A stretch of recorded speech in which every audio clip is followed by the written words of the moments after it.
পূর্বের কথা মোতাবেক এখন থেকে পুরো দেশকে তুফানের হাতে তুলিয়া দেব।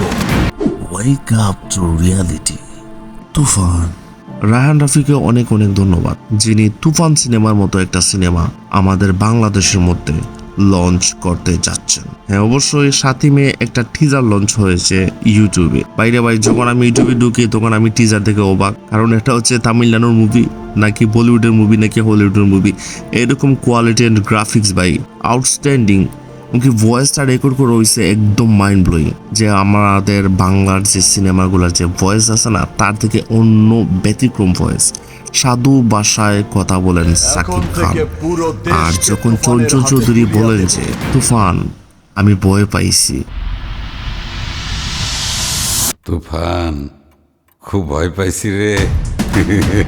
এটার জন্য আমি প্রস্তুত ছিলাম না। এটা যখন বলছে তখনই আমার গুজবাম হয়েছে আমার শরীরে। কি আর বলবো, রায়হান রাফি অনেক অনেক ফাঁকা খেলোয়াড় আমাদের বাংলার মাটিতে আবার সিনেমা হলকে আবার সিনেমাকে জাগিয়ে তুলেছেন। তিনি আসলে দেখিয়ে দিয়েছেন সিনেমা কিভাবে বাংলার মাটিতে তৈরি হয়। হ্যাঁ, এটা আমি বলি যে বাংলার ইতিহাসে নতুন একটা রেকর্ড গড়লো এই সাকিব খানের তুফান সিনেমা দিয়ে। হ্যাঁ, এটা 19 জুন হয়তো রিলিজ হবে, আর এটা ঈদুল আজহা অনুযায়ী এটা ঈদুল আজহা উপলক্ষে এই মুভিটা রিলিজ করা হবে। সো প্রত্যেক সাকিবিয়ানদের একটা কথা বলি যে আমি অবশ্য সাকিব খানকে এতটা লাভ করি না, এতটা আমার ইন্টারেস্টিং না, বাট এই টিজারটা দেখে ভাই আমি অবাক হইলাম। কারণ সাকিবের যে এই টিজারটা, এটা মাইন্ড ব্লোয়িং টিজার। আমি কিচ্ছু বলার নাই। রায়হান রাফি ভাই, আপনি এগিয়ে যান ভাই।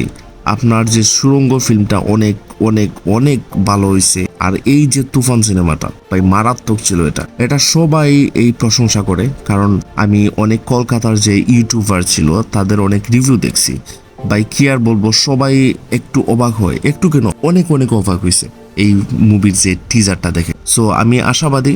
অনেকেই বলে যে এই জায়গায় অ্যানিমাল অ্যান্ড কেজিএফ এর কিছু কপি সিন আছে এরকম সেরকম, বাট এটা আমি কখনো বিশ্বাস করি না ভাই। এটাতে অনেক ধরনের লুকিং হতে পারে, এটা কিছু কিছু সিন মিলতে পারে, তার মানে এই নয় যে সেটাকে কপি করা হয়েছে। এটা 90 দশকের একটা ক্রাইম নিয়ে বা একটা লিডার নিয়ে এটা পরিকল্পনা হয়েছিল। রায়হান রাফি ভাই এটা প্রকাশ করছেন। সো আমরা এই দিক দিয়ে যাই।